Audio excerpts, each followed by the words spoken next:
Hello, everyone. Welcome back to the RationalInvestor.com's Weekend Frivolity. This is our fun, interactive YouTube experience. Looks like we're live on YouTube, so that's good. YouTubers, I do have the page open up. If you have questions and you want to ask, feel free to type something up. I didn't really get the opportunity last show to really interact too much with anybody on the Q&A side, just because we had 2 weeks of stuff that we had to sort of update. So now that we only have about a week or so, feel free to ask if you had a particular coin or something you want me to look at. I think we need to preface this entire conversation, and everybody should know just off the bat, we are still trying to find the bottom in crypto. I don't know whether we have found the bottom. And until then, we're still sort of probing, where is the floor on this asset?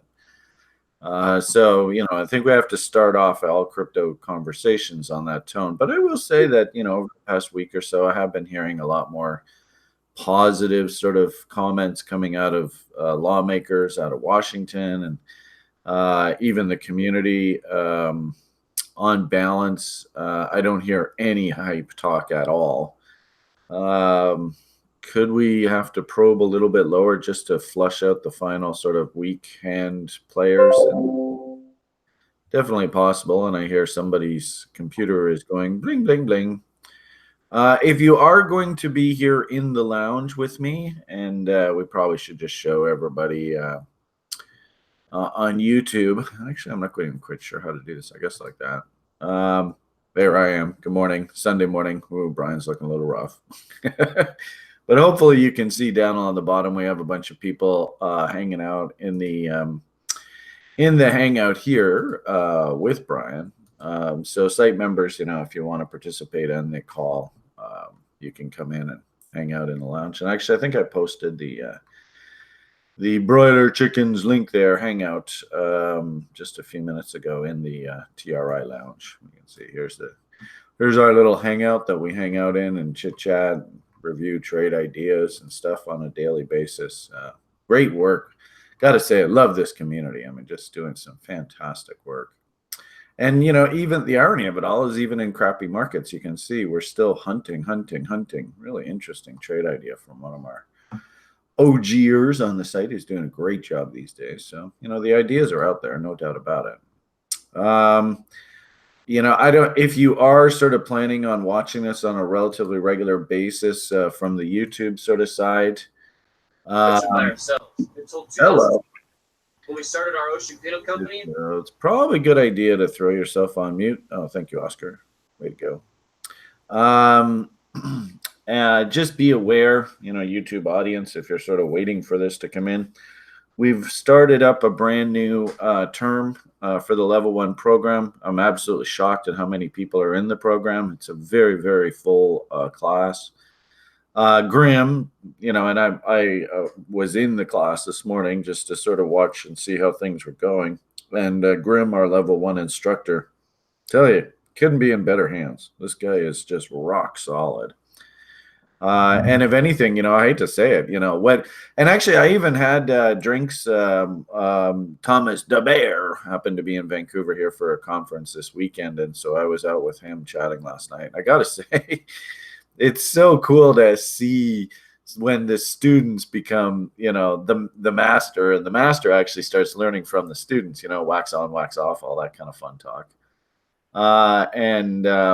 Thomas has been working with me for a few years and just an incredible trader. And actually we were at the Macro Voices events, and I tried to actually tell the event organizers how good of a trader Thomas actually is, because I've been at this game an awfully long time, and you just every once in a while, people come along and they just have the gift. And so I had lots of fun. Where I showed, actually, we had lots of fun traipsing around Vancouver over the past couple of days. So that was great. I think hopefully, Thomas, you'll watch this later. I think he's on a flight down to the jungles of Arizona or something like that now. So hopefully you make it home in one piece, sir. And great experience hanging out with the local boys here in Vancouver, Reza and Andrew, and a few of the other gang came out last night. Got to see Casey. I haven't seen him before, so it was really nice to hang out with him for a bit. So, social is doing great, but just I'm sort of rambling here a little bit. Keep in mind, I didn't get back home until about 2 or 3 o'clock last night, so I'm a little foggy right now anyway. Um, but I wanted to say that, just like Thomas, Grim is one of these type of people that came to the site with an open mind, literally put his nose to the grindstone, really got mastered this information, and I'm actually really proud at the fact that our students have now gotten to the point where they can actually be the instructors. And I think you level oneers are in great hands with Grim. He's such a fantastic guy. The Wookiee. So here we are, and while the level 1 term's going on, they meet on Sunday mornings, and usually the cadence is I'll let their class finish, and really this broiler chicken show should be a dovetail for them to be able to ask further questions. If you haven't been in the hangout before, I see someone else has just popped in. Try to make sure that you just throw yourself on mute when you pop into the hangout, because I can hear somebody making their breakfast in the background right now. Thank you very much, Jonas. I appreciate that. And let's see, who else? Maybe Izzy, if you could throw yourself. Okay, cool, awesome. So I'll let the level oneers have their class, do their program, and then really level oneers, if you are watching this now, just be aware that I'm waiting for your class to finish. And then if you have further questions that Grim hasn't been able to help you with, we can use this time period to sort of dovetail. And often what I like to do for you guys is maybe you'll learn a concept, maybe it's divergence, maybe it's price structure, candlesticks, or maybe it's a location tool or something. And then through this broiler chicken show, I'll try to dovetail what was reviewed in class there for you. And if there's anything I can add to the equation, I might do that. Okay. So just be aware, and YouTube audience, understand that the way I'd like to have this broiler chicken show is it sort of just dovetails with that level 1 program finishing. So, and usually Grim winds up at about 10, 11 o'clock Pacific time here. It's about 10:38. And so if you want to sort of get into a regular habit of when this broiler chicken show is going to start up, understand that that's our schedule. So, okay, wow, that sure was long-winded, blah, blah, blah, blah, blah. Looks like we got a pretty full room here, so that's good to see. And I hope you got level oneers are starting to get comfortable on the site. As I had said just a moment ago, last week, because we had missed a couple weeks, somebody's already like, Brian, on YouTube, somebody's are like, Brian, can you start with the charts and quit your rambling? I love it. We do have a request room here, but I can never remember where the hell the damn thing is. If you are on the site and you're using the Rocket Chat platform, along the side here, we have a show requests room. So I haven't really seen anything posted here today. And like I said, when I loaded up the thing, I didn't see anything here. But I know, like last week, you guys over on YouTube were asking me to look at coins. So if you are on YouTube and you're watching, I see there's like 40, 50 people over there. Just type in your symbol and we'll take a look at it. And by all means, you guys in the lounge, if you want me to look at anything in particular, now's your time. Basically giving you that time to do it. All right, so there, Angle has already asked me to look at something. So, all right, so we'll just take a quick 5-10 minutes overview kind of thing. What the heck's going on with Bitcoin? You guys probably have seen me post these charts online and stuff. I don't know how the end of this sort of crypto winter has to end. This sort of overlay line is the 2014-2015 bottom. We always say, history doesn't repeat itself exactly, but it does rhyme often. Could we have one more sort of capitulation dump here to wash out the weak hands? Very possible. And the level oneers, we just have a simple rule. And I actually really liked how Grim was even saying that to you guys this morning is, we really can't sort of decide that a bottom is in the market until we start seeing things like weekly W's. So, we'll use our simple stamp chart here. And if we change this to a weekly price chart, and you probably see me on like the Coinergy videos and all that kind of stuff doing this before, we can see potentially there could be a W coming in here. Definitely has potential, no doubt about it. But we're not in yet. And if anything, what I'm worried about here is, you see, like, well, not, but I am sort of a big fan of market symmetry. And so you see sort of the distance of sort of here to here. And if we, flip that around, this is why I like using these charting applications. I got a lot of fun little tools they can use for us, but I might have to refresh this page. But the point that I would just make is I won't bother refreshing it right now. I'll just, where is, let's go date range. So if we just, what was the sort of duration of this sort of symmetrical move in the marketplace? Could we be seeing something similar to that, right?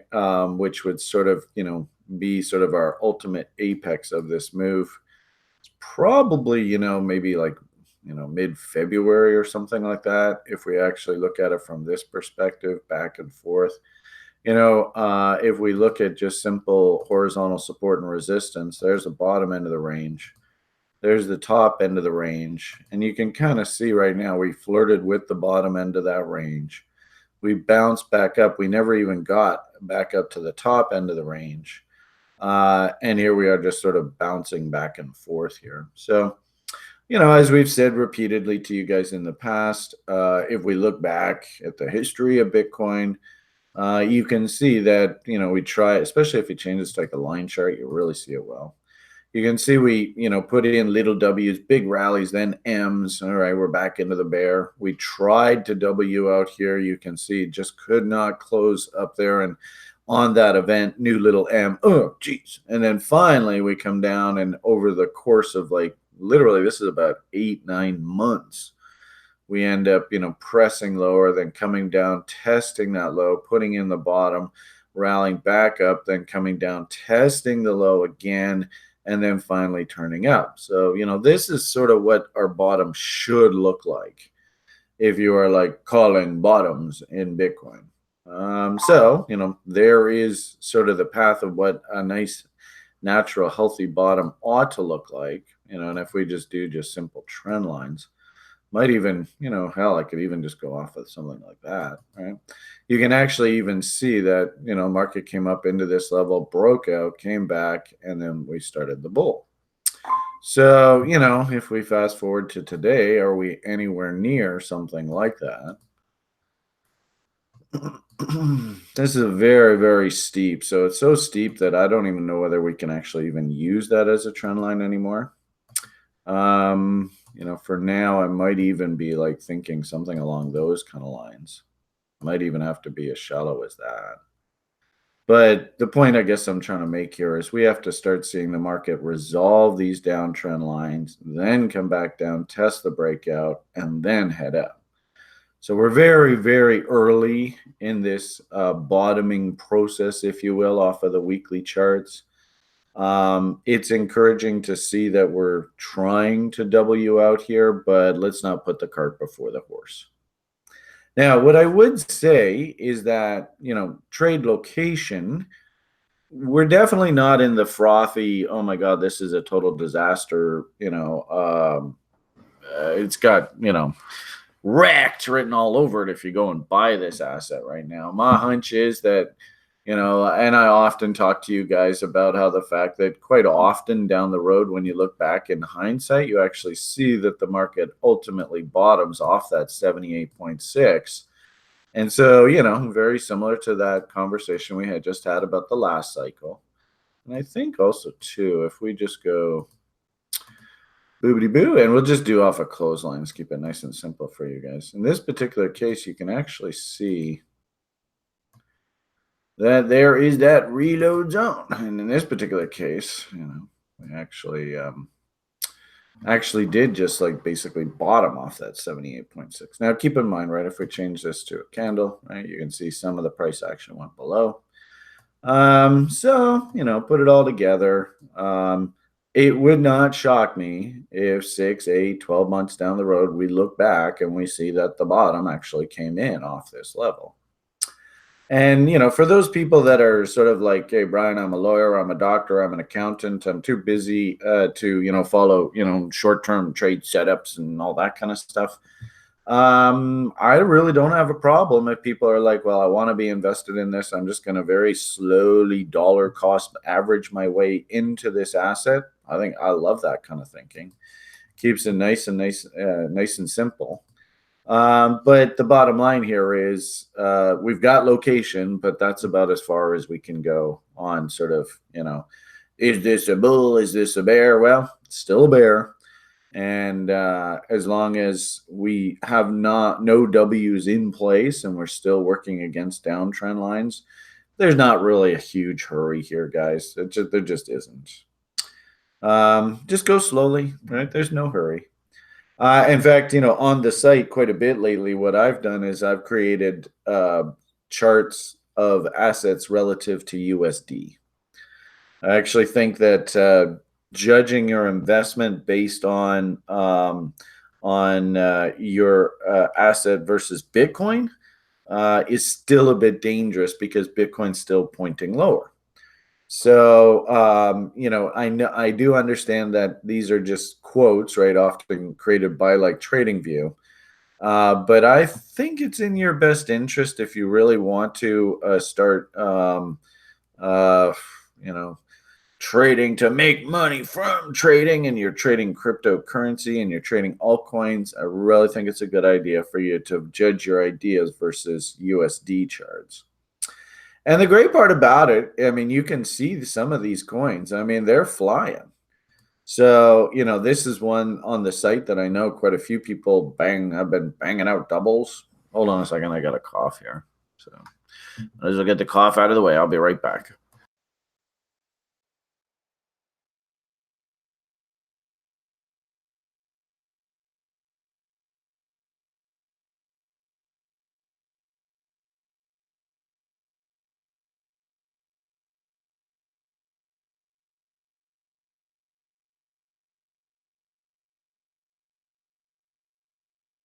Sorry about that. I had to get some juice too. I often end up talking for like 10, 20 minutes straight, and it's like, oh, geez, my throat's getting a bit dry. So sorry about that. But I just wanted to mention, here's a fantastic little example of cute little W's. And I really like this. I've been seeing this quite a bit lately, and I absolutely love it as sort of a trade validation. Is if you happen to see a nice little W come in, and you actually see that the W is confirmed, this actually creates like almost like a mini cup and handle. So you could say, well, you know what, there's the W that confirms. And I love when you get sort of the W confirms and the market pulls back, it rallies back up into that sort of trade level, and then sort of like double confirms this trade setup. And I've been seeing this a lot in the altcoin space. So if you really want to try and time your purchases really swiftly, this is, you could even argue this is like a W within a W. So, really good example that there is money to be made in this market. And what I actually absolutely love on TRI's site is if Bitcoin is in a relatively happy state, it's not falling out of bed kind of idea. If we go back to like the daily chart here. And we've been sort of in a relatively happy market state over the past week or so, slight up bid to this market. Yes, it's contained within a bigger M, which I really don't like. But in these sort of windows, you can just get these sort of brief little windows. It's almost like it feels to me like this is sort of their rally window. And often I see that, the little altcoins will have their little face rip rallies. And I kind of think that that's kind of the environment that we're in here. This isn't sort of, fall in love with stuff. You can load up the farm, load up the boat, bet the farm, whatever. And it's no brainer trading. This is a challenging trading environment. We're within the bear. And if you can focus in and find situations where, at least like Bitcoin's just calmed down, it's in a trading range, then you can sort of zip in and zip out in your altcoins to make money, kind of like this flow trade, right? I don't know whether we've, like Augur was another recent example. Holy Jesus, nice rally. And you sort of see that same sort of W within a W kind of pattern breakouts, really violent price action. So, there are rallies out there. This is actually kind of a fun one that we were joking about on the site over the past few days. Hopefully everybody can see the cute little W here. And this is a classic like crypto rage quit. What was really interesting, and, some people are going to look at that sort of rage quit event and be like, oh, I'm not touching this thing. It's totally directionless. Ironically enough, in crypto, sometimes these rage quits actually end up becoming, sort of a sell the rumor and then buy the news on the actual rage quit event. The coin rallies. I've seen that happen a lot of times. Quite often, really what this speaks to is, do you have a trade setup? If we just use simple things like 50% rules as price objectives, which I think is a really good idea, you can see just buying this little W here, risking against the low and forcing yourself to take profits at the 50% rule produced like a 6.36 risk reward ratio. And here's the kick in the pants. This is everything about trading and the life of a trader. Who can tell me statistically how, if you're going to use percentages, and this is where all the mathematicians should shine, how many trades do you have to be right? Let's say in 10 trades, if you have a 6 to 1 risk reward, how many times do you have to be right to actually be a scratch trader? I think it's 6 to 1. I think it's about like 14% or something like that. So, it's such an interesting analogy of a trader's life. Is it 16%? Oh, right on. So, these are the kind of ideas that we were banging around on the site over the past week or so. As Bitcoin was sort of calm, these little opportunities presented themselves. And this is kind of a fun one we were looking at.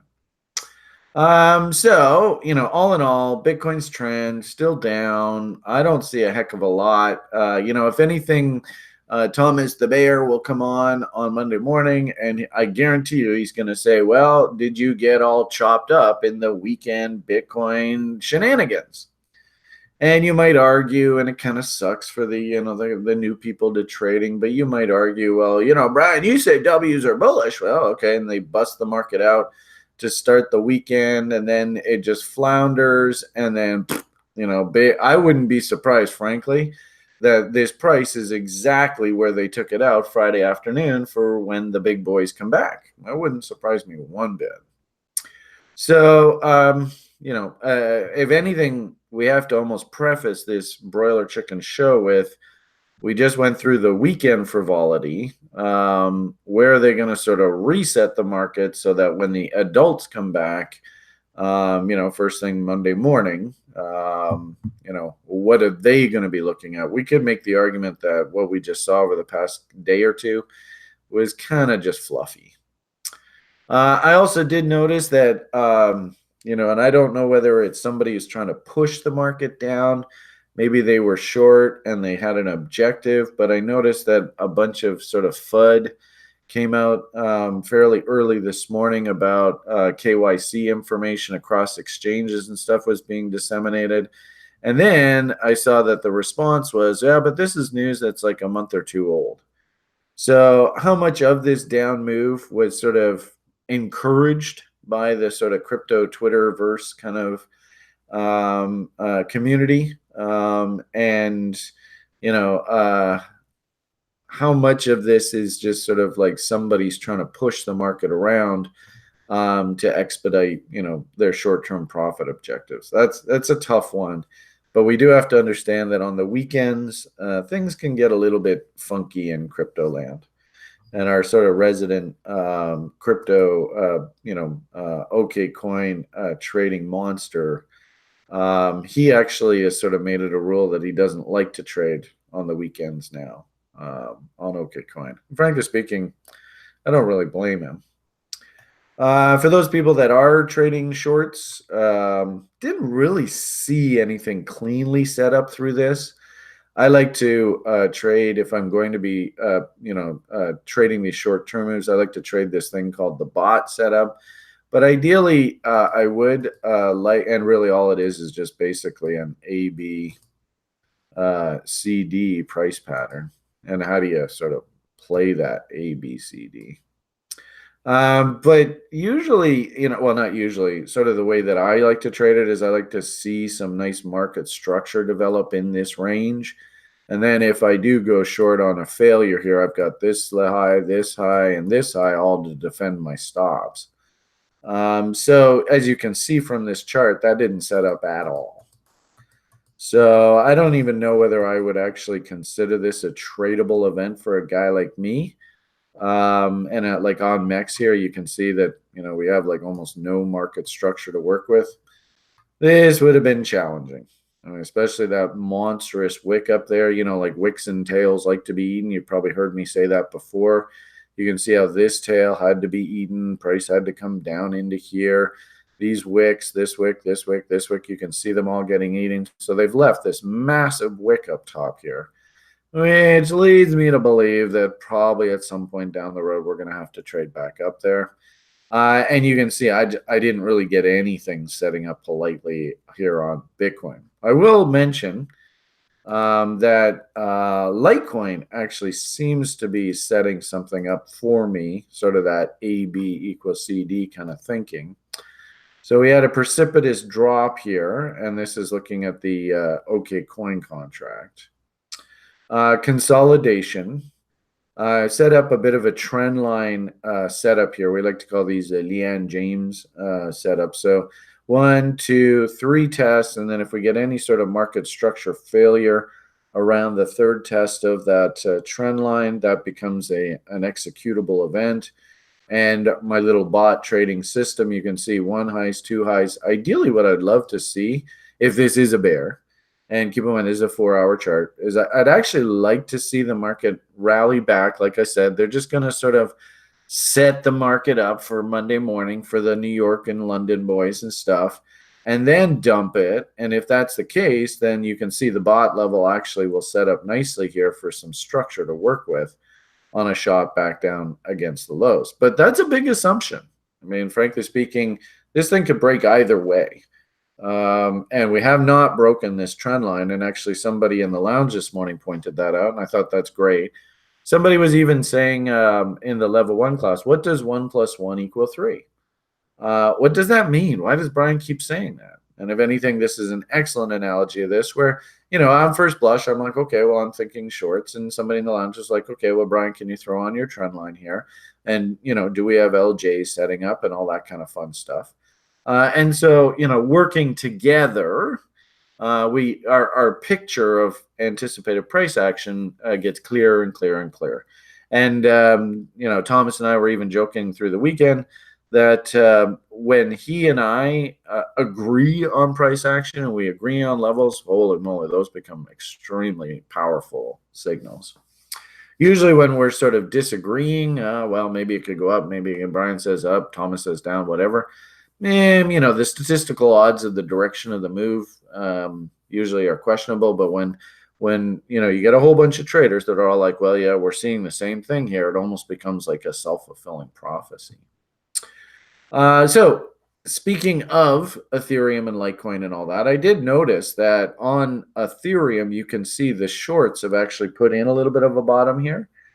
And the longs, of course, topped out a while ago. You can see on Litecoin, the longs topped out. I don't know whether the shorts have really come out, but you can see that if the shorts start getting above these levels here, then that's going to start Wing out. And you can sort of see that bot and just the area chart. Ironically enough, the only one that actually doesn't look as sort of sanguine as these is Bitcoin itself. You can actually see longs are coming in on Bitcoin now, and we don't really have any structure on the shorts yet for me to start thinking that, okay, these things are ramping up like the Ethereum, this little W here in the shorts. That's not a good sign. And, speaking of which, I'm going to take a quick boo at that. There is that Ethereum chart. And I think I've been saying this recently, and I think, honestly, a huge part of this is what's going to happen with this Ethereum testnet thing, right? And the sort of, what's it called?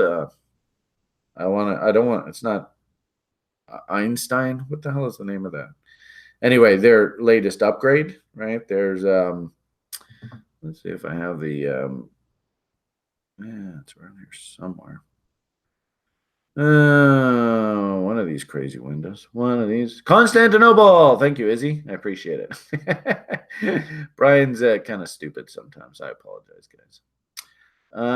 Okay, so where is that Twitter? Okay, so as I've said sort of recently, what I actually like to do is just sort of go through the sort of Twitter feed from where we sort of last left off. So last show, we talked a little bit, following the event, Cryptopia blew up. Oh boy. All right. Justo says ETH is going to crash. There you go. That's a bold statement. Now, show me 3 technical reasons for that justification, and I might just take the trade with you, Justo. But I really like to trade setups. And actually, one thing that I actually even heard at this Macro Voices conference, which kind of bugs me, and for some reason I just don't see it in the world enough, but lots and lots of opinions. Oh, I think this is going to happen. I think that's going to happen. But very few people actually talk setups. And I'd really like for us to talk more about setups, but that's just crazy, Brian. All right, so Cryptopia, from what I understand, they're saying that people's assets are just sitting there on the exchange. If anybody went through Gox, I think technically your assets are still in the trustees' bankruptcy protection over there in Japan. I can't, give you any personal update. I will say that I think we had like maybe about a half a Bitcoin. And keep in mind, I like to use some of the senior exchanges in crypto as sort of like our primary exchanges. And then when those senior exchanges delist coins, then I sort of try to find garbage cans, what I like to call them. So ironically enough, Cryptopia became one of our garbage cans that, Trex and stuff like that delist the coin. So where are we going to put it? And ironically enough, a lot of our sort of garbage coins ended up on Cryptopia. I mean, do I like, the fact that they've gone under? Not really. Does anybody? No. Is it our primary account? No. And I don't think it's a good idea for anybody to have just one sort of crypto account. I think we have like 13 different accounts all over the net. So, you got to roll with the punches, and this is just sort of part of the landscape in crypto. We probably all remember MintPal. That was one. We all remember Cripsy, Crapsy. So, this does happen. And if anything in the bear markets, that's unfortunately got to be part of sort of our expectation here is who's gonna survive the bear and make it to the other side. Da Vinci, bless his heart, he sent a lot of people to us. I think our interview with him went pretty well.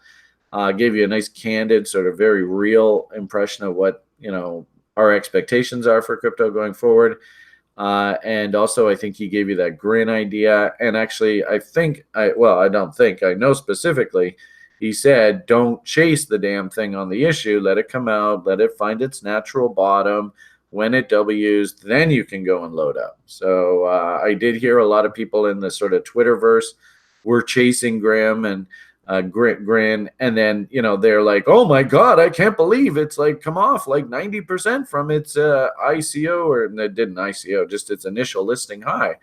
And hey, this par for the course with this space. So if anything, if you want to sort of dovetail your education about how that grin came out, and I don't even know, is it actually listed on one of these exchanges yet? The grin. Can anybody tell me if it's actually on one of these exchanges? I don't even know if it is or not. Yes, they are listed. Okay, well, let's go see what a chart looks like. Grin. Cryptocurrencies? Nope, nothing. So I don't know. Do I have to maybe go to Coinigy to get this chart? I'm not sure. And the question is, where the hell do I have my Coinigy charts? I think this is my Coinigy chart here, isn't it? Oh yeah, wow. I'm super stoked. Now we can actually chart options off of Deribit. Oh my goodness. Exciting times. Anyway, we won't get into that today. All right, so let's see what Davs. No, nothing here.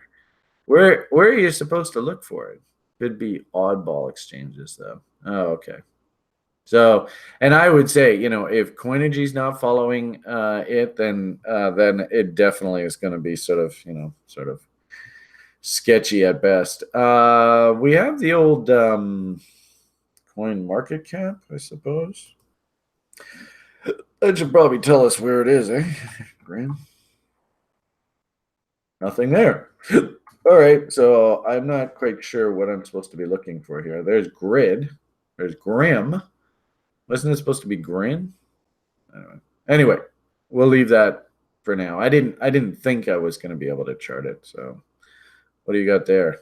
Bit mesh. Oh boy. So Shane's helping me out here this morning. Bit mesh is going to change. All right. And this is Grin. Ah, there you go. Way to go.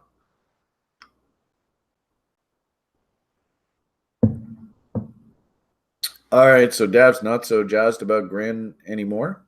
All right. I think probably on balance, like I said a few minutes ago, it's probably best if you are interested in this thing just to let it breathe a little bit. Let the market actually tell you, oh, there you go. Wow, what a mess. Yeah. Oh, yeah, and this is so typical of sort of crypto. That's very normal. In actual fact, you can actually see the traders trade, right? Hopefully everybody can see the little W down here, the breakout. So the traders were having fun pumping it up here.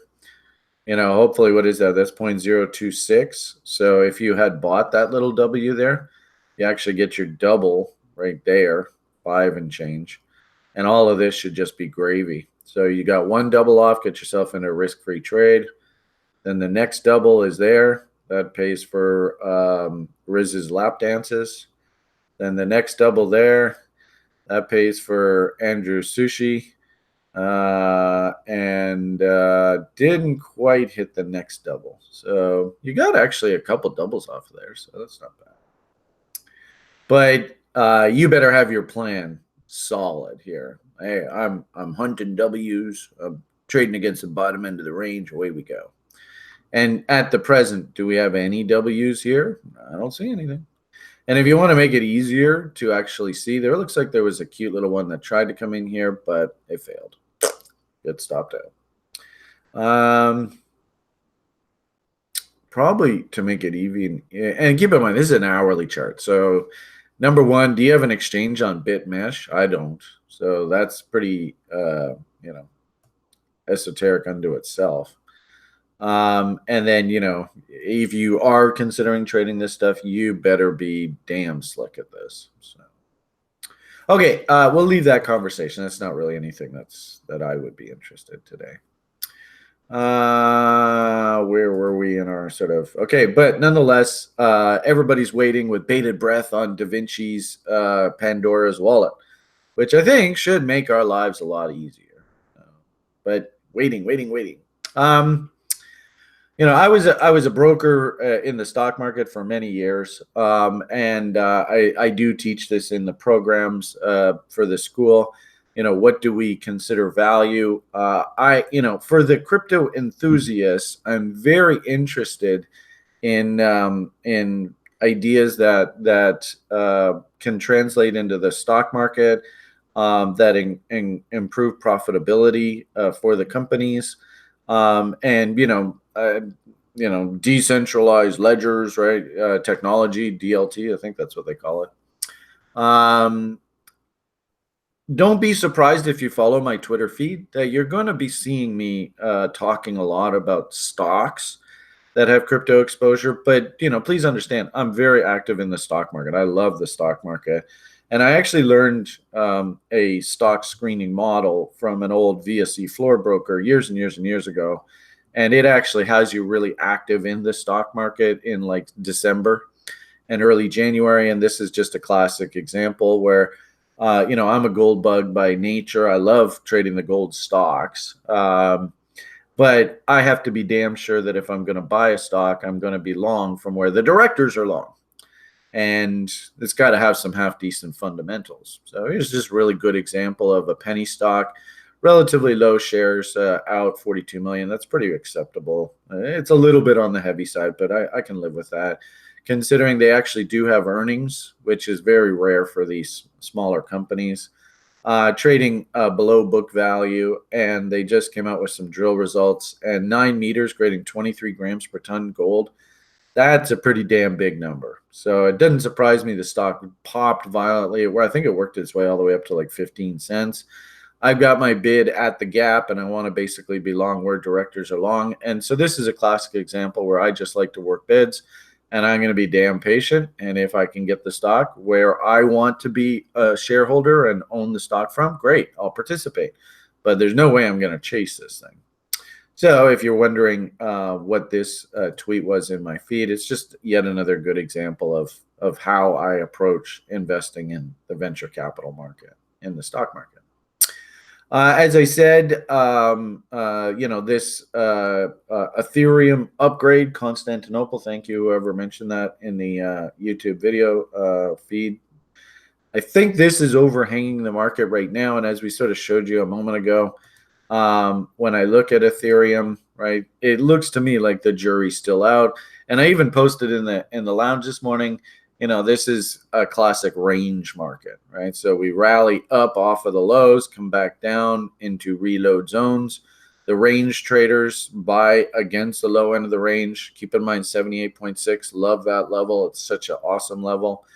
And then we just, bouncing back and forth, and gee whiz, what a coincidence, rally into the exact opposite fib zone, what I like to call the reload zone. So, if I was a bull and I got this big pop, I would want to maybe take some profits. Where I'm going to buy my position back? Well, in the reload zone.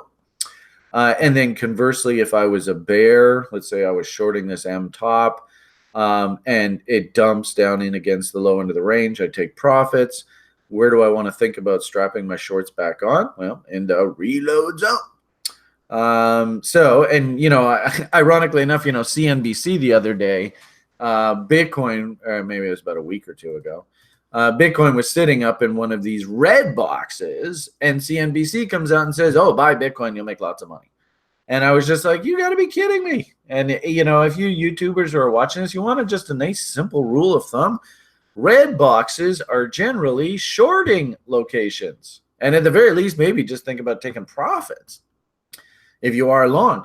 Green boxes are buying locations. And of course, if you're short, you think about taking profits. And you'd be surprised how often just this simple principle can keep you out of a lot of trouble. I think in the last video, I was very upset at CNBC for coming out and giving like buy recommendations with Bitcoin sitting in red boxes. That's not generally good. Now, again, I'm not a crypto expert. I don't know how this Constantinople upgrade is going. But if I just looked at price action itself, I'm not overly impressed with what I'm seeing here. I think we're still in a range. And I remember this is the weekend trading and all that kind of craziness. So could they be like just sort of messing with the kids? Notice this low is just slightly lower that low. Can we wash out some weak hand stops? And then again, same thing. This high just happens to be just a little bit higher than this high. Wash weak hand stops. I told you guys, well, everybody on the site knows this, but, me personally, I absolutely love when you get like fib levels and candle body for trade location start to line up here. So, seeing these candle body highs here and seeing where the market ultimately stopped, take a screenshot of this. I mean, wow, holy trade location, Batman. So range market. I don't know how this Constantinople upgrade is going. Sen says Constantinople upgrade is fine. The bug isn't even that severe, but they want to make sure. Thank you, Sen. Totally appreciate that. And actually, Sen, if you want to pop in, maybe early in the week, did we do the scholarship thing yet? I don't think we've done that, have we? Sen, who's on the YouTube page there, and you can look later on when you see watch the video if you're watching this later on. He's typing there in the YouTube chat. One of our OGers, he actually wrote the Davo algorithm that runs on the site, fantastic work. And Sen, I mean, bless his heart, this guy's an absolute angel. He actually wanted to incentivize our students to do really, really well on the exams. And out of his own pocket, he says, you know what, I'm going to create a scholarship fund. And every term, the person who gets the highest grade in the class, I'll pay for their course. And I was like, damn.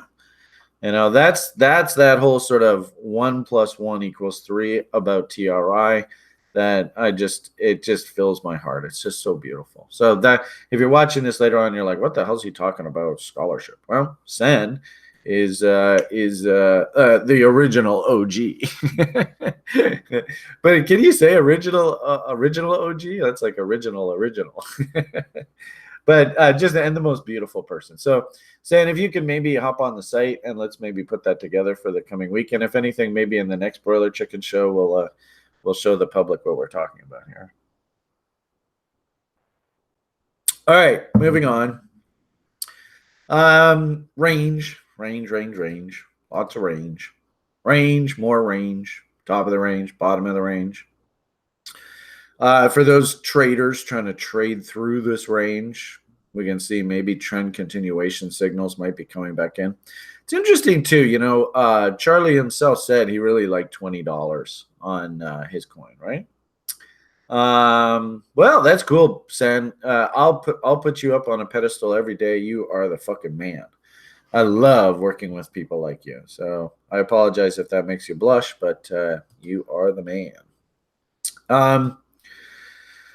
I think, pretty good odds. We're probably going to have to sort of explore down in here on Litecoin. And like I said just a moment ago, Charlie actually liked that $20 level. So maybe we have to come down and flush out some weekend stops down against these lows. There is that original sort of W. You can see the really powerful sort of traders trade W down in here. And interesting how that basically just corresponds. The bot target right now corresponds to a test at the bottom of the range.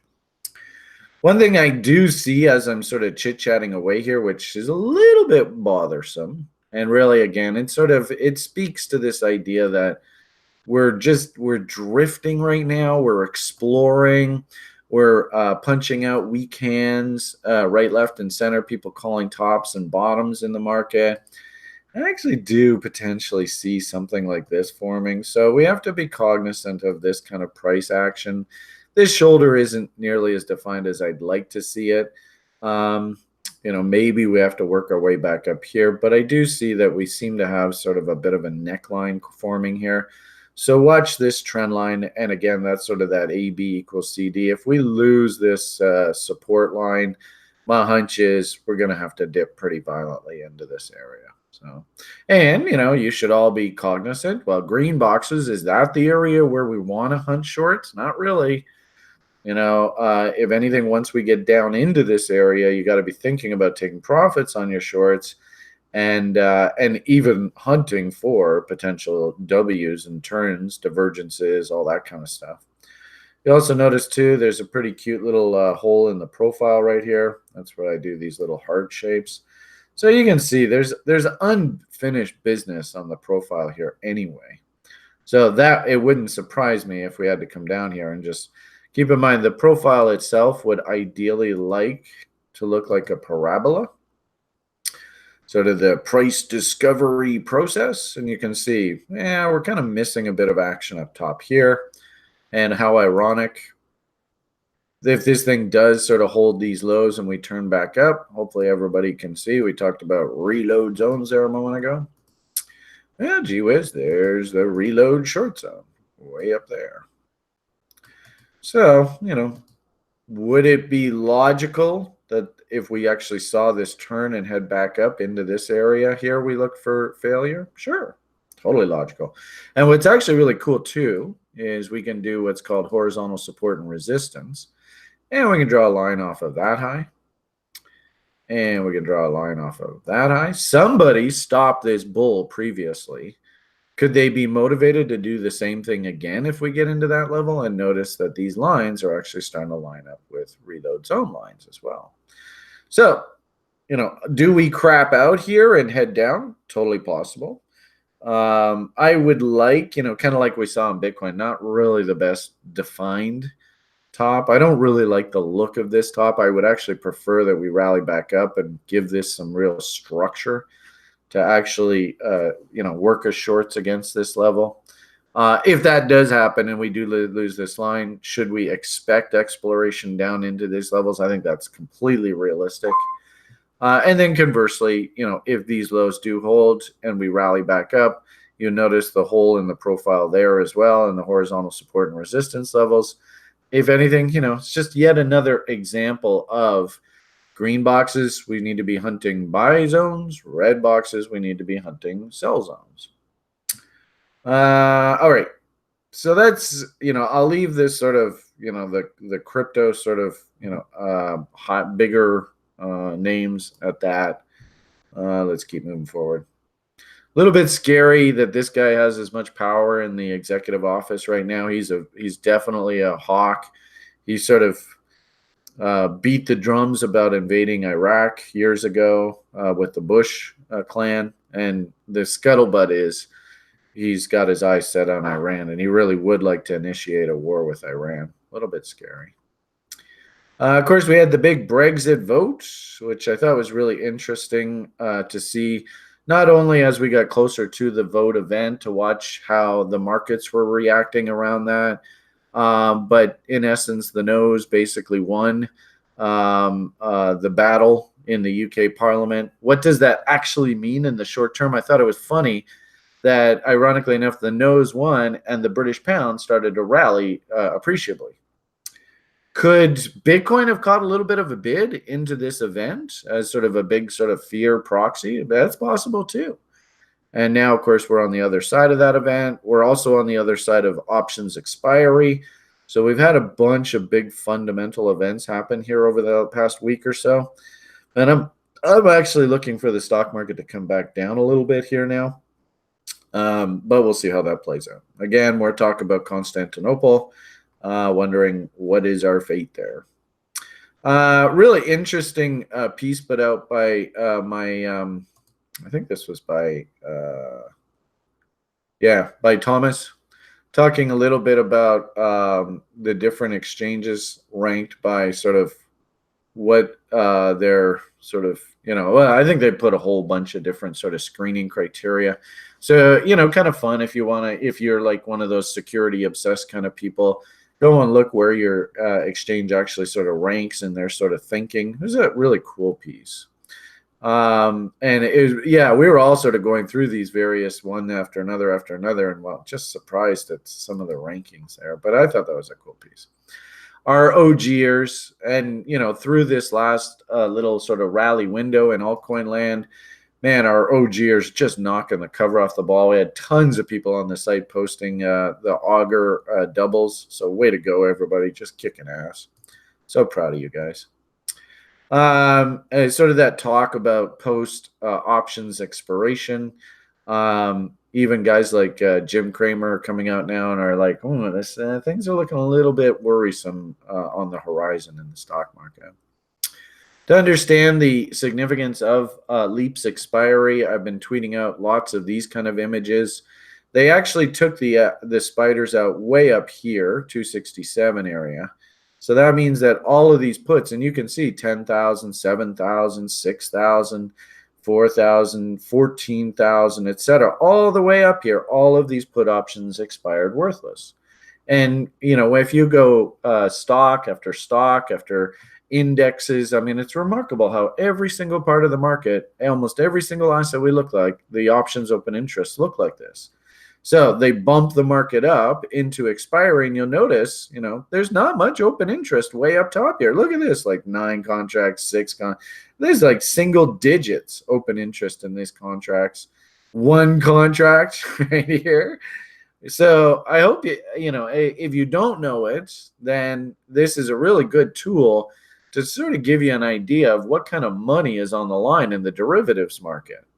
And I believe that Wall Street just hit a massive home run to the tune of probably, it wouldn't surprise me if it's not in the hundreds of millions, it might even be in the billions of dollars, the amount of money Wall Street just pocketed through that event. And all they had to do was just bid the market up into this expiry, and all of these puts expired worthless. That's pretty powerful stuff.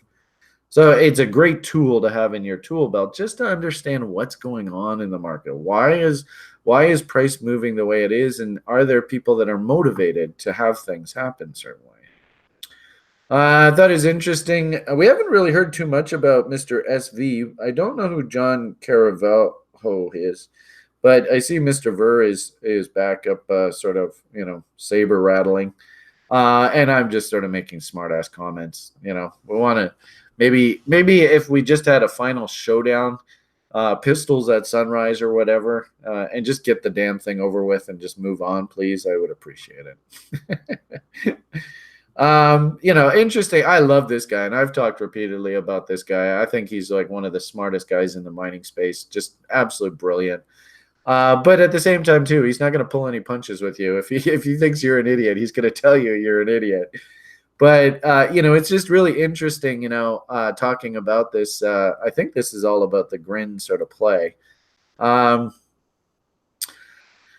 You know, the people who've actually been in this space and done it for quite a while, this is what we saw happen on the grin coming out of the gate. There is nothing new, and actually this was pretty tame. It was relatively muted, and so he put out a really good comment, and I just followed up saying, you know, I'm actually shocked at how many people that I talk to, especially like new people in the level 1 program and all that kind of stuff, they don't even know what a Moby is. And you know, if you have any sort of, you know, real interest in crypto, it behooves you to go and learn about this space and what are some of the crazy ass stories that have happened over the past few years. So I agree with you, Mr. Not So Fast. It is remarkable to see sort of the reaction of new crypto people to what's going on, when ironically enough, it's just basically business as usual. Really interesting. We're starting to hear talk from sort of the pundits, talking heads, whatever, about the similarity of the stock market this year and 1987. So this is an image of the January barometer from 1987. And you can see how the market just steamrolled its way right through the better part of the month and had a big hiccup, and then actually finished the year relatively near the top of the end of the range. And it wouldn't shock me if we actually see the exact same thing happen in the stock market this year. As I sort of said here, we've got lots of similarities in sort of economic cycle. Recessions usually happen in years that end in 8s, 9s, 0s, 1s, and 2s, and here we are in a 9. We've got the Jupiter-Saturn cross happening in 2020, which is a huge sort of celestial pivot. Fed policy, basically, there's an old adage, don't fight the Fed. The Fed is sort of taking a bit of a pause here, but if the stock market is rip roaring strong, you better believe that they'll take the opportunity to raise interest rates, because the Fed will raise rates if they can get away with it, because their primary tool to save the market is if the market breaks, they can come in and lower rates. But if rates are at 0, they can't do that.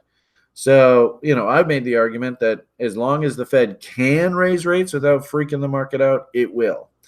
On top of the fact that where we are in the economic cycle, top of the fact about Fed policy, and then let's call a spade here, people. I don't see a lot of real powerful leadership here.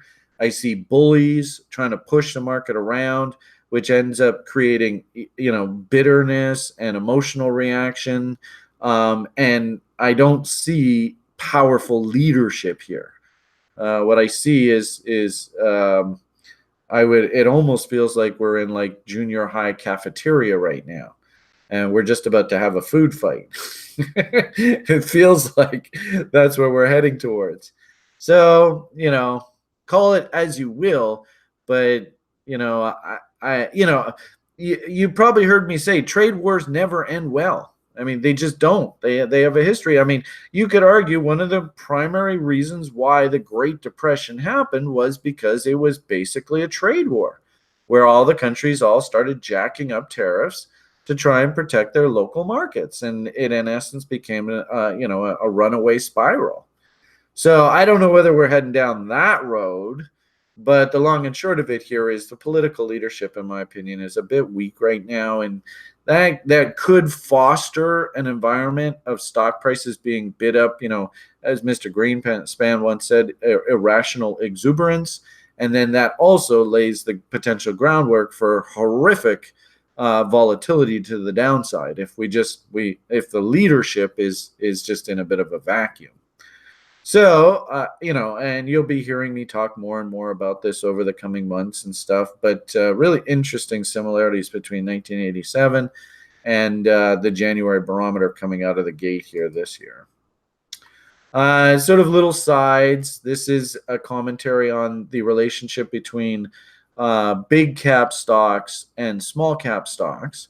And when this sort of teal shaded area is trending higher, it means there's a preference for bigger stocks over smaller stocks, and typically when the economy is growing and the economy is healthy and people are optimistic, small companies can grow their earnings a lot faster. And think about it, like if you're a small company and you earn a penny a share, it's not that big of a leap to move to 2 pennies a share. Then you just doubled your earnings.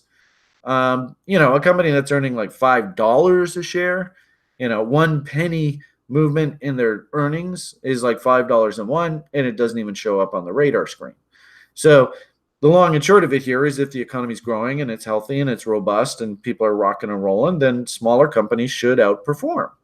And conversely, and so this situation where this is trending higher is the spread between the small caps and large caps is moving towards the large caps, and that's bearish. And it means that there's trouble in the sort of the economic growth picture, and of course that was right into Christmas break there, right? When stock market was tanking. Put in this little M up here, and that since that December 24th pivot, the stock market has been feeling a lot happier and growing, and so this relationship, the small cap stocks have been outperforming. But it looks like over the past few days, and of course, remember I talked a lot of this has to do with options expiry. We're potentially seeing that changing here. So if this W's out, then I think we're probably heading back into more sort of risk off trade talk. If this M's out and we continue, then I think the party keeps going. So just explain that image. Again, another fantastic example of options expiry. Here, there was 48,000 contracts in open interest. That's a lot of contracts. This is some serious money at the 150s. And the irony of it all, you can see they settled the market at 150.04. And so as a result, all of these options, every single one of them that was written here, expires worthless. And of course, all these, they expire worthless, cha-ching. I mean, just if these options were written at $1 a piece, the average right price, somebody do that math. Add up, 42, 56, and 48,000 times 100 times $1. And my hunch is that the average right price of these options is probably about $5 to $10. But you start doing the math even just off a buck, and you'll understand how much money is on the line here and why it was in Wall Street's best interest to get this market up into that event. Really powerful information. All right. I actually liked what I saw here from CNBC because now they're sort of changing their tone as opposed to calling markets, which if you take our education program, you realize that you will by default be wrong a good 30 to 40% of the time.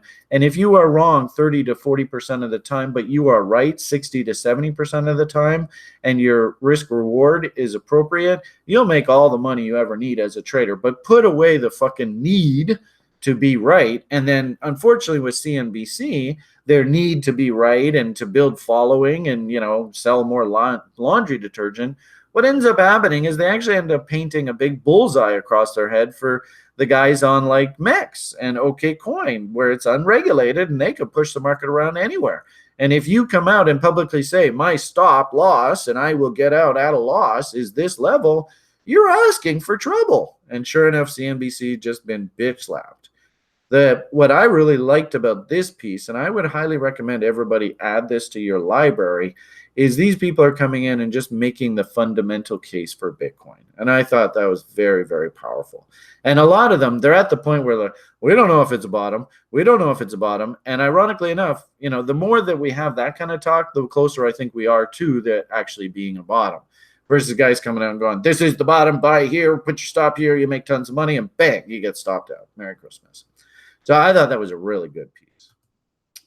All right, so that sort of brings us up to date with the tweets, and I think it's a good idea just to help the public understand my Twitter feed that I go through that. Now, let's take a look at some of your ideas. All right, so we started off, somebody says, can you look at ICX? All right, let's see what the hell ICX is. ICX.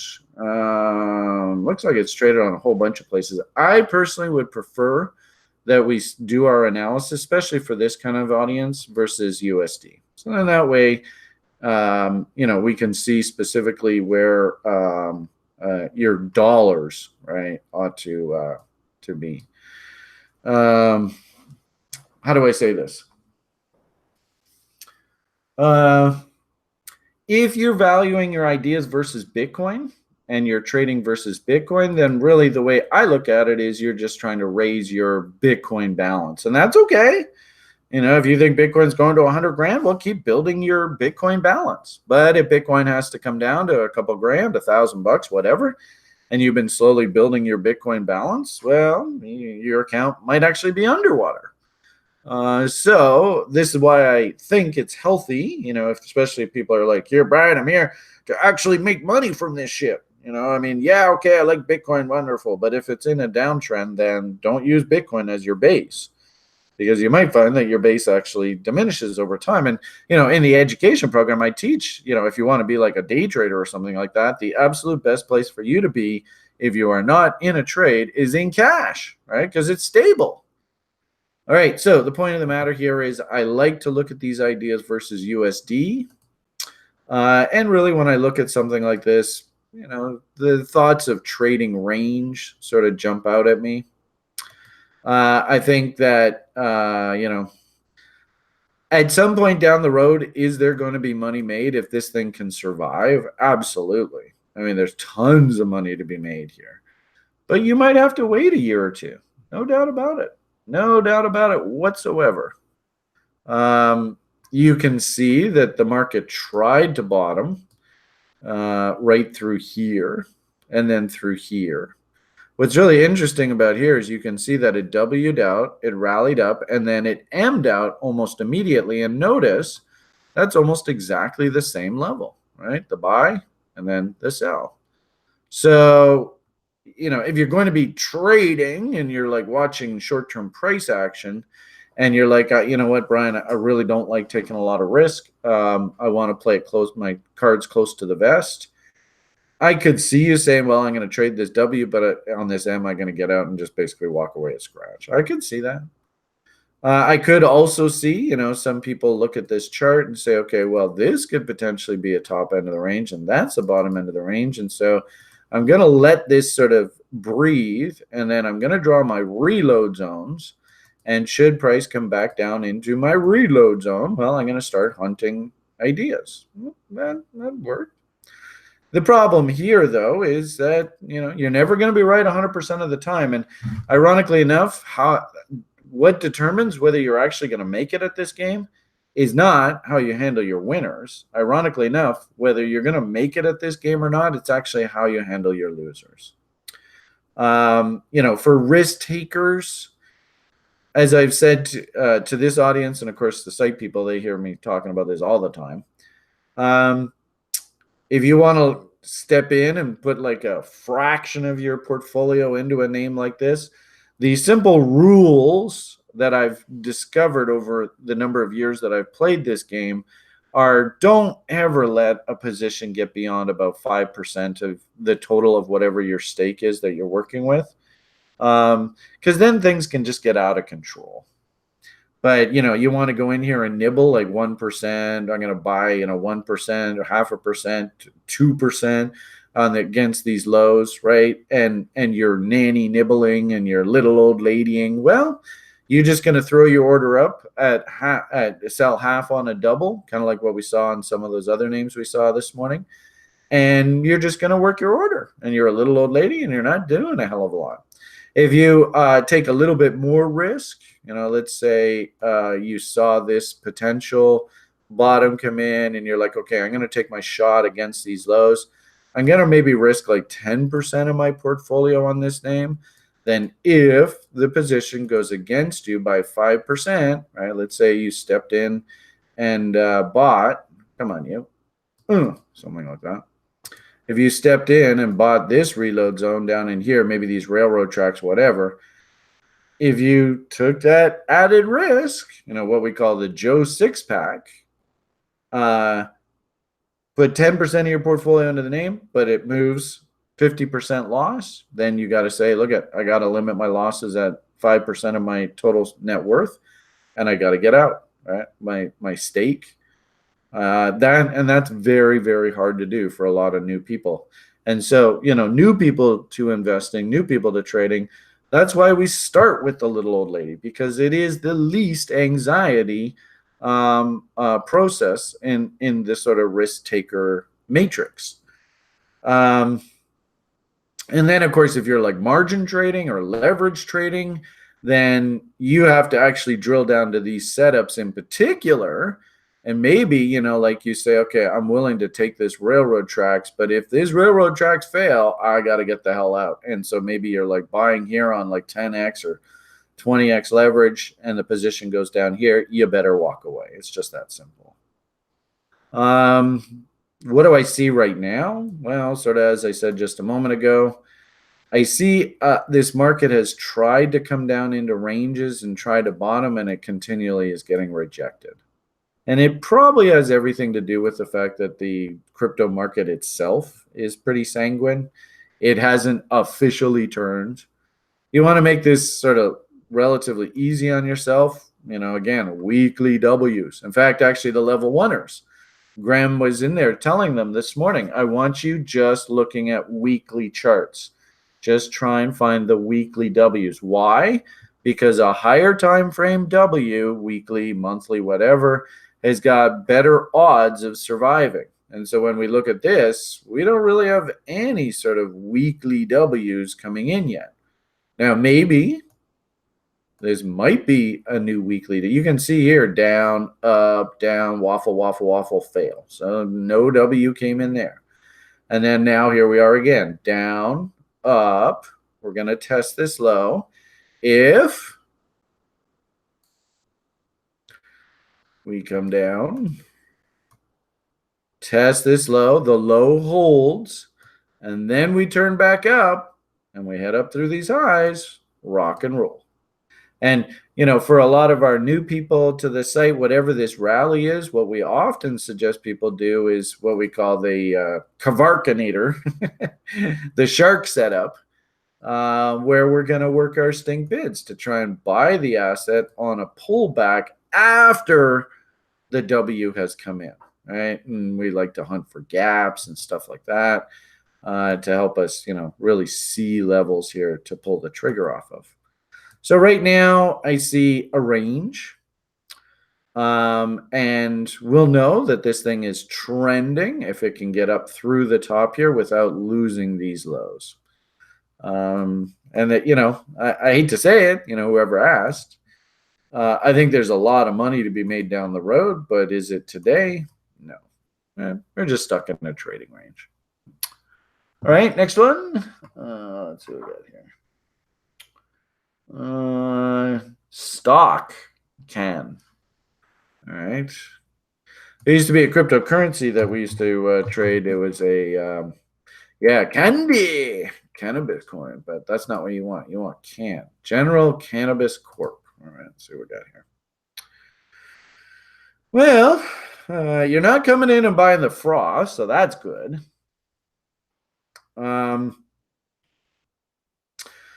Kind of like what we just talked about on that last idea. I don't know whether I really see any W's here. If anything, you see how we came down here, rallied away, worked our way all the way back down against these lows, and then started. If we actually zoom in here, right, you want nice high power, high octane trades.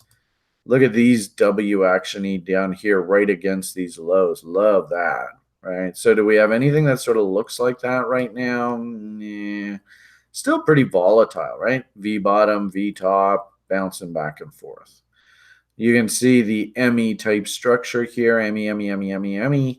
What I would prefer is if we could just calm down and then put in a cute little W and away we go. That would be ideal. We can always take a look at internals, see if we sort of see any signs of strength there. We did have Willie get nice and stupid, and you can see the bullish divergence that's trying to come in here. So I can understand people interested down here. I suppose, if you felt like taking the risk, we could wait for this bigger W to try and come in. And we have, I think I showed you on, I think it was Litecoin earlier. A setup off of trend lines. Mind you, this is very steep, so it's not really that useful. But something along those lines, yeah. This thing looks to me like it's probably going to bump up against this trend line here, which is sort of the POC, the sort of value area. And then, like we could even look at this as a AB. CD, and that should take us up into sort of resistance up in here. I think we could make the argument there's some cheeky little gaps that could be filled. That one there. And this is the great part about Send script, right? He even just sort of demonstrates exactly where they are. So, I might be inclined to sort of figure out where the gaps are. Probably also, too, we could draw a fib going back up top here. And I got a funny feeling that's just about a 50% rule right in there. Yep, there's the 50% rule. So there's that gap. My hunch is probably going to run into a world of traffic up here around $3. And V bottom. This is even a V bottom. This is like an inverted empire. It's not really the best example. It's not really the best doji, but nonetheless a doji-ish type bar with a gap higher, then a move through this high. This actually creates what's called an inverted empire formation. This candle, and this candle. So this is actually like a trade level right there. So it doesn't surprise me that the market's sort of pressing higher here. Maybe trader quality. I certainly wouldn't consider this like investment grade. We go down to like a lower time frame. We still don't really have a heck of a lot of structure to work with. I suppose we could like try and bot this out. Like there to there. There. So did 33, but no more than 66. Ooh, look at that. Came right down to 66. So a little bit suspect there. And And if I wanted to sort of try and bot trade this, and there are a few pod coins actually that are doing this kind of price action, but this doesn't really look like it's set up well for me. So there's the 25 level, really nasty. Actually, that's a cute little harami bar right there. So I suppose, if you were really aggressive, you could trade that harami bar. It's not really my style. And this candle's kind of wishy-washy. So, it doesn't really set up well for me here for a trade. But there is, like one of the pot coins I've been following on the site, and I've got a whole bunch of these pot coins on the books. And I watch a bunch of them. Where is it? Here, this one here. Same sort of idea. So I'm going to be watching this pot coin. I do like how this is the trend line. Kind of like what we saw there on Litecoin a few minutes ago. The trend line itself is setting up off the 25 level. So what I'd actually like to see is that we go something like this, and then boom. Nice little breakout through the bot level, and that sets up this trade. So, in the pot coin space, you can hopefully see the similarities between your can and this one. I believe these guys are a pot coin. I could be mistaken, but nonetheless, I think I like the structure of this, but it trades on a bit of an esoteric Canadian exchange. So hopefully that helps you get an idea of what I'm sort of seeing here in this space. Yeah, I could see some uppy, but is it like investment grade? And keep in mind, this is OTC, so I'm not really a big fan of OTC anyway. Probably the same sort of quality as that CSC stock on the Canadian sort of venture exchange. Okay, so hopefully that helps you with getting an idea of what I see on CAN. All right, daily, weekly, monthly downtrend, lower highs, lower lows, hyperwave. How could this guy look at the data and say the market isn't going lower? Well, Steve M, I think you better be careful being absolutely 100% certain that something's going to happen, because I've found in this crazy world, you can't write better fiction than reality, and the craziest ass shit happens. Just I think, Steve, this pay is a really good example of that, where the scuttlebutt was that this thing was toast, that there wasn't a trade there. Yeah, put your money away, as you're saying. Save your money, because I know. Well, did you? There's a lot of people on the site who were like, don't touch this. The fundamentals are horrible, right? And sure enough, bang, produces a 6-to-1 risk reward. So, just be careful making like absolute statements. That's the one thing I've learned as a trader, is you just never friggin' know what's going to happen in this world. You just don't know. Now, we're statisticians. We play the odds. That's what we do. And, to increase the odds and to stack the probabilities in our favor, we want to see multiple reasons for considering taking a trade. Location is critical for me. I love location. Green boxes, red boxes, nice and simple.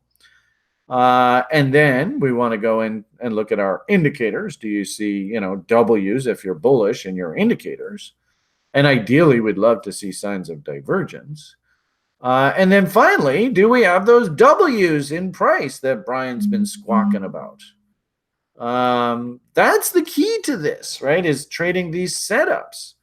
So I hear that, you have an opinion about what you think is going to happen in the market, and great, awesome. But really what you want to do is you want to build your plan. You want to vet what it is, the reasons that actually get you to act. If those reasons come in, then you got to take the setup. And I think everybody here clearly has heard me say, with regard to Bitcoin, I just don't have the bullish case yet. We don't have the W's that we so desperately need. Do we have location? Yeah, we got awesome location. But we're still sort of in the process of trying to figure out whether this thing's bottomed. That's about the best thing that I can sort of suggest. Yeah, there is a gentleman on the internet right now going on about his hyperwave thesis, which I think is great, awesome. I've made the argument, and I know it sounds kind of boring and it's kind of blah blah blah, but I've made the argument that quite often when you get these sort of historical breakouts, that we actually have to come back and check the breakout level. I mean, talk about simple. Simple. You don't have to do hyperwave. You don't have to do all that stuff. Just keep it as simple as possible. So, this was the Silk Road high, and it was like what, $250. But you could maybe even make the argument that there's your floor and the breakout there at like what, 170 or so. And sure enough, after the GOX event, the market had to come back down and check that breakout. Very normal. Think Wyckoff. There's another fancy term for you, Steve. So could we do the same thing on this cycle? It's not out of the ordinary. It's not surprising. There is the 1100 historic breakout high. And I think Mr. Hyperwave guy has been suggesting that he's looking for sort of that check of that old high. And as I said just a moment ago, we'll know that that has turned, and we maybe have a case to think bullishly if we start seeing W's come into price, which we just don't have just yet. All right, we'll move on from that. XVG BTC, good old Verge, eh? XVG. Now remember, guys, this is a classic example. Actually, let's do it over here. This is a classic example of what is value in this space. And, very much like, what is the cost of production for a Bitcoin? I used to joke with a guy, that not so fast guy, who was mining, and he was in there. And actually, I don't even think this even goes that far back, does it? Oh, yeah, okay, it does. He was mining Verge back in this market, right? Basically when it was going sideways forever here. And you could argue, look at that. I mean, if this is a fractions, right? This is versus US dollar. I can't even count. Is there even a word for that many zeros? It's nowhere even close to a fraction of a penny. But basically I always joked with people, I was long Verge from 2 sats. Yeah, so if we look at Verge versus Bitcoin, right, you can see that pretty well. I think on Trex we can see it. So, really what I would ask, especially with regard to these altcoins, is what is value? What is the cost of production? Right? And this was where we were sort of, he was mining, and I just simply said, wow, the longer the channel breakout here, the bigger the run. And indeed, this was a very long channel, and it translated into a very, very big run. Now, looking at it right now, let's maybe keep that sort of channel line on there. We look at it, how far are we away from that channel breakout? Well, we're still kind of far away. So, the value guys, I'd be curious as to the guys who are actually mining Verge, what their cost of production to mine this thing is. As we sort of talked about a few minutes ago, if and when this market does stabilize and settle down, is there money to be made on names like this? Yeah, I definitely think so. A lot of money. But is it today? No, I don't think so. Remember our, for all those people there. So there's that channel. There's the breakout. This is, oh my God, this thing's better than the sliced bread. Ridiculous, banging out doubles. Ging, jing, jing, jing, jing, jing, jing, jing. Have we actually come back down to the previous levels at which the big boys actually stopped the bear previously and turned it back up? No. If you're going to use fibs, the problem with, a lot of these venture cap names is quite often they, especially if you see a move up like this, is this natural? Is this sustainable? And we often sometimes say this is too far, too fast. And it actually has to end up coming back down and correcting the whole damn move.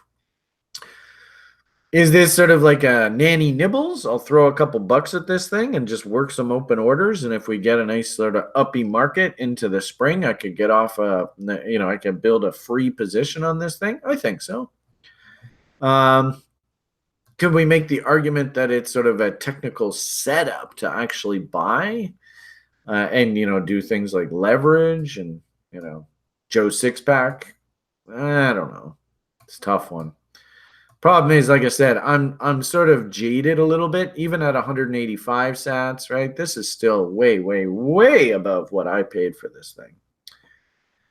Could you hunt like little pivots here to trade this thing? You could.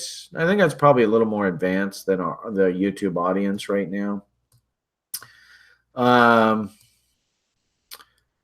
If we think red boxes, green boxes, if you're going to take that approach, and this is versus Bitcoin, I think it's probably better, for the health of this asset and measuring the health of this asset and can we make money. I actually think it's probably better to look at this versus USD. But just to sort of finish off this thought, there's a reload short zone. And actually, this is what we like to call the mountain man level. One of the best crude traders I ever traded with, he always would hit this 61.8. So, red boxes, if we see this, should we be shocked that the market stabbed up into this level and was rejected back down? I don't think so. So, if you want to trade this thing, good old reload zones are trader's best friend. You can see how not only did this red box stop the bull, but you could make the argument that the green box stopped the bear. Like so. And we're in this ranging market. So the traders, I could definitely see the traders having fun in here. Is this investment grade? Considering how far off we are of those previous lows. And then we pull up the higher time frame charts. Do we have W's working? Answer clearly is no. So you just got to cool your jets if you're an investor. Again, I really like the idea and kind of like the idea we saw earlier. I'm seeing lots of rangy type market right now. So the slick traders, I could definitely understand them zipping in and taking positions against the low end of the range. That makes total sense to me. And then conversely, I don't know whether we can short these things anymore. I know Polo used to be a very popular place for shorting cryptocurrencies, but I don't know whether it exists anymore. And then Verge also too. Is Verge on Mex? I don't know whether Verge is actually in their matrix. I thought I had a list of all the beep beep. I think that beep beep is Brian. You're talking too much again. Time to wind this up. All right. Well, anyway. I thought I had like a list of all these. Okay, so Bitcoin Cash, here's Ethereum, Litecoin, Cardano, that's that ADA, EOS, Tron. So I don't really see if is Phoenix. You could short it on Phoenix. Okay, thank you, Alex. I appreciate that. So I could understand shorters. Hopefully everybody can see the exact opposite of all the bullish talk. Well, if you have M's, right, well, you can always short against those M's. If we change this to like a line chart, remember we had that big spike up in there. Can you see how all they did was they just spiked price right up against these M's? So, ironically enough, for this to actually really be a bull is you want to see the market blast through all these highs and just clean all that out. So, again, I think the simple message for you guys is we're in a range. And if you want to set up your plan to play against the range, selling against highs, buying against lows, it looks to me like they might bring the market down into an interesting trade location. And if we get down into that area, maybe that's when you zoom down to like an hourly chart and you just say, okay, can I see like signs of divergence and all that kind of stuff as we work our way down into those levels. Right. So there's the hourly chart. You can see the original double bottom. There's the 78.6 off of this range, came down. And actually, we like to call this, like I said earlier, the shark setup, where you let the market put in the W. It goes shooting up.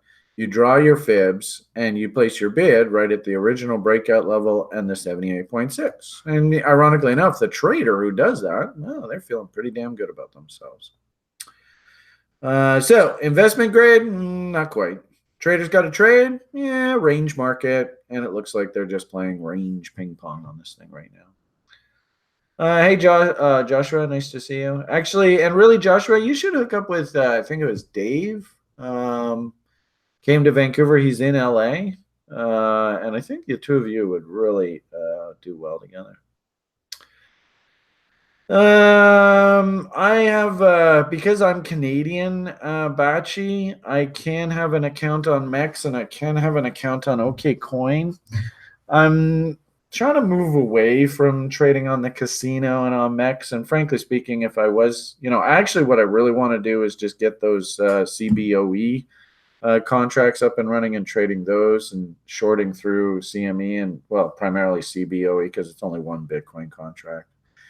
So hopefully that helps. But if I was going to right now, since I am Canadian, if I was going to short this stuff, I'd probably use the casino or MEX, one of those two. But if you're American, be careful.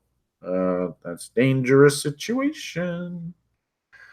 Okay, let's see how we're doing here on questions. Okay, we talked about that. Okay, ABCD. XRP. All right, let's see what we got there. XRP. And I think it's probably in our best interest to look at it versus USD. And it looks like this is actually even listed versus USD on something like Trex. So let's see what we got here.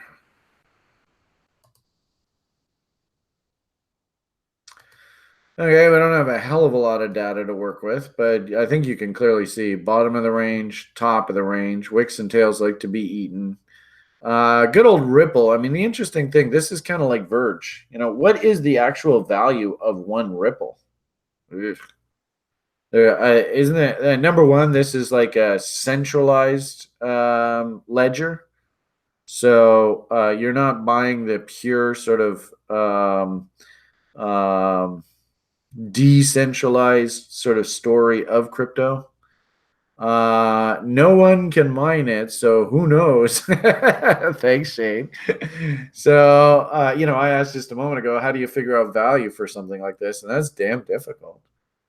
I think probably this thing is trading absolutely purely on sentiment. So if that's the case, you got to really, really focus in on W's. I'm seeing a lot of M's. Like if we change this to a line chart, what letter of the alphabet do we see? M's, M's. There was a cute little W there. This is what I need you to really see is when we go down, up, and then you can see this consolidation and then breakout through the middle part of the W. That translated into this rally. But now, right, M, cute little W that came in very fast, rallied back up against the highs, then failed, bigger M, more M, more M. We actually made a V bottom here. There was no W here. So this is what we call a dead cat bounce. And now, M, and then we're not even M'ing out right now. Boo, hiss, hiss, boo. So, you can't really make the argument that this is really bullish. I do like the idea of location. Right? If we do our reload zones, green boxes are generally areas where we don't want to get too aggressive on the short side. I do like the idea that, I don't even know, maybe even something like that. I do like the idea that these counter trend rallies against these highs, and I don't know whether we really want to use that candle wick. The highest body is like in there. If we want to adjust that, just go off of candle bodies, and really we're looking at something like that. Inside bar failure, reload zone of this failed range after an M top. So yeah, you could make an argument, pretty damn good looking short there. Comes down, tests the lows, and also too, this was straight up here. So if we actually start failing here, then what we're supposed to do is look left, and you notice, gee whiz, there was a little bit of a gap left on the charts right there. Right there, doink. So, we talked about this a little bit earlier. We like to call these setups like sharks, right? Where you're going to work your bid at 78.6 and at the gap. And interestingly enough, that was probably that trade right there, right? And it popped up to there. Came back down, swimmy, swimmy, swimmy, lower low, lower low, lower highs. It's awfully tough to make an argument that this thing's a bull. But I do like the location. I suppose, like we talked a bit earlier about trend line breakouts, just eyeballing this, I kind of like the idea of hunting something along those lines. There to there. There. Rally back up, failed, trying to accept, ironically enough, if we can actually get the market to close back above here, if these lows can hold, and then we can get the market to turn back up and close up there, then we are going to get a little W. Right? Let's see. But this is a huge fight right now because it just put in a new M here, right? My hunch is we're probably going to revisit this trend line to the downside. But you never know in this crazy world. If the market can turn back up through here and W out, then actually, might actually have a half decent little trade idea here. And we go like that and that. Yeah, see, look at that. This is what I like to call a reload zone within a reload zone. Whenever we get sort of these overlapping zones, it can be hugely powerful signal. So let's keep an eye on that. That's not bad. We'll have to do it on a clothesline basis, but let's keep an eye. It looks like it's 32, call it 33.5 cents, somewhere in that area. In fact, here, why don't we even put an alert on this? And if this thing does fire, I might just go pick some of this up. It's not a bad little idea. But we're still pretty far away from that happening. Do we have any? Oh, I like this. So you can see that the price made lower lows, and momentum actually is making higher lows. And then we actually go through the middle part of this on this burst up here. So we could actually make the argument that this market is in divergence. And our overbought, oversold indicator is starting to flirt with being oversold again. Yeah, actually it is officially oversold. So, if we can finish out here and then turn back up, I think you actually got a half decent idea here. But as I said just a moment ago, right, this is really, we're not buying value here. I don't really like playing the story. Where the hell's my OBV study? What's going on here? That's weird. Anyway, wouldn't mind seeing what OBV looks like, but it's not going to let me. Regular. Hey, there we go. Yay. If anything, to get that turn back up here, we'd really like to see some buyers step up. You can see the sellers are pretty active. Sellers are pretty active. We got an M in OBV. I mean, to really believe that this thing's going to turn back up here and confirm this W, we really want to see some buyers. We want to see some volume. Come on, buyers. Step up. So right now, you're just sitting, you got location. Awesome. And we've actually got divergence, and the market is kind of washed out here. So just give us a reason to get bullish. Give me a W. Let me show me some buyers stepping up here. I actually think it's not a terrible trade idea, believe it or not. And then, as we sort of said before, this is the kind of trade that if you did buy this breakout here and this thing did W, I would basically risk to close below these levels. And if we did close below there, breaking the W, I'd just walk away. Okay, I hope that helps. Let's see. Little old lady, when sell half on a double, is that a 2x, 4x, 8x, 16x, etc.? It doesn't mean that you sell half to. No, it's basically every time the asset doubles. So your first answer, 2x, 4x, 8x. Now, Gottleman, that's a really good question. And I think, as I've been sort of thinking about this over time, what I think is really, really important here is that you just get yourself into a risk-free trade as fast as possible. So I don't know how that's going to look to you. Some traders that I used to work with, they would like sell 75% of their position at like, 20, 30% move in their favor. And basically move their stop to scratch on the remaining. So in essence, they've generated a risk-free position. It's really simple to tell the little old ladies of the world, look, we're going to go and buy an asset. If it doubles in price, we're just going to let half of it go. It's really simple. And keep in mind, when you're investing and you're trading, you really want to try and keep this as simple as possible. The more complicated you make it, the more chance you have for screwing up. And keep in mind, it's really easy to lose money when you're trading and investing. It's really easy to lose money. So the simpler and easier it is on you to follow your plan, the better. And so that's why I really like that sell half on a double. It's just really simple. And you don't have to be a rocket scientist, monster coder, monster floor trader to exercise the plan. It's really, really simple. Now, because of the parabolic nature of crypto, could you maybe say, look I'll sell half on a double so that I get that risk-free trade and my anxiety level goes down.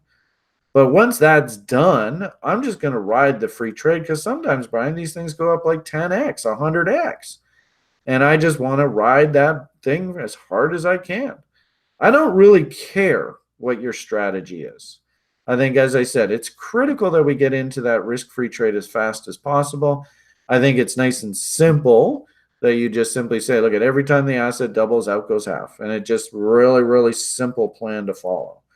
But it's not mandated that you have to do that. Maybe you sell half on a double, and then maybe your next order is like, I'll sell, if it triples from that double level, then I'll let them have some more. And every time it triples from there on. That might be a little bit, asking too much of the market. But really, at the end of the day, all that really matters is what works for you. And can you actually make a profit consistently running those levels? So try not to get too greedy.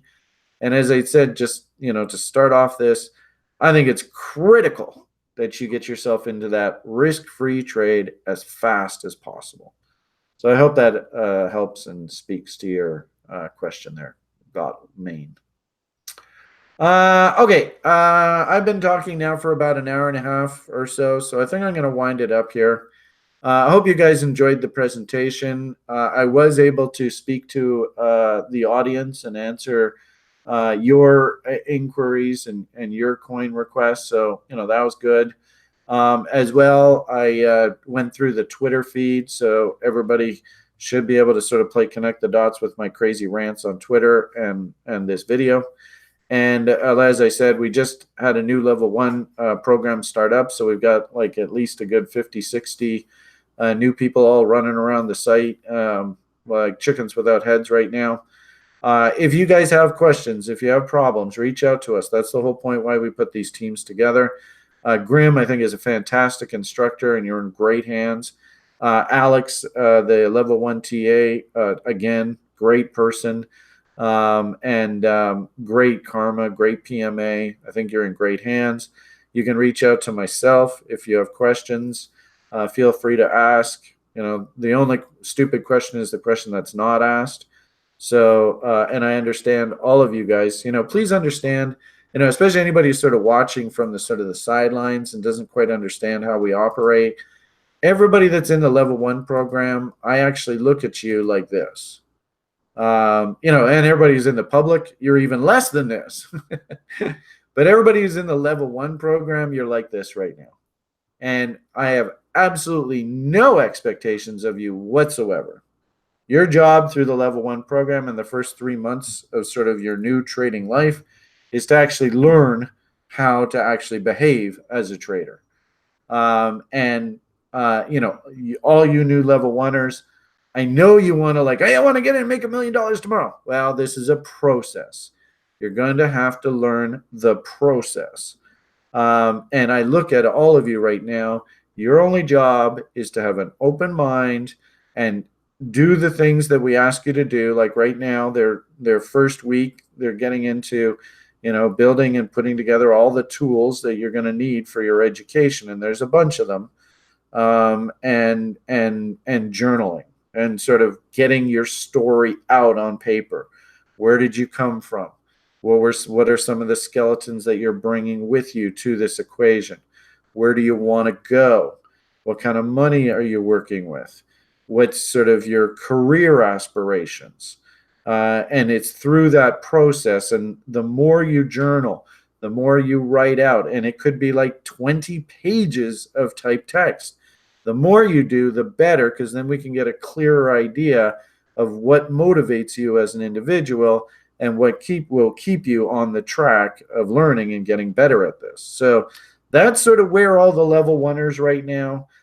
You don't need to worry about taking trades. That's the last thing in the world you should be thinking about right now. I think it's a really good idea, all you level oneers, put yourself in a position of strength.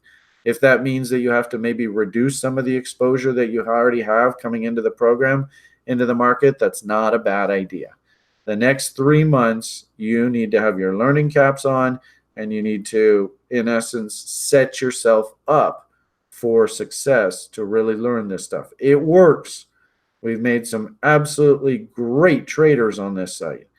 These people have bought the punch and the Kool-Aid. And the end result is absolutely beautiful. So it works. But the bottom line here is you got to do what we ask you to do and follow this path.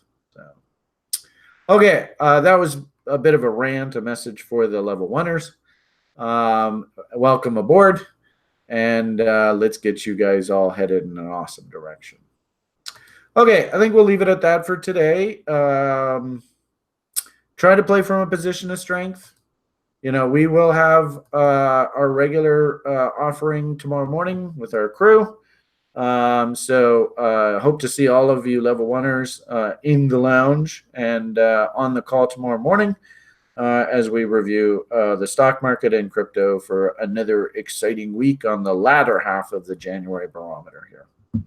Okay, everybody, have yourselves a great day. All the best. And the only thing left for a guy like Brian to say at this point is bye for now. Hey, Jabba. Good to see you, bud.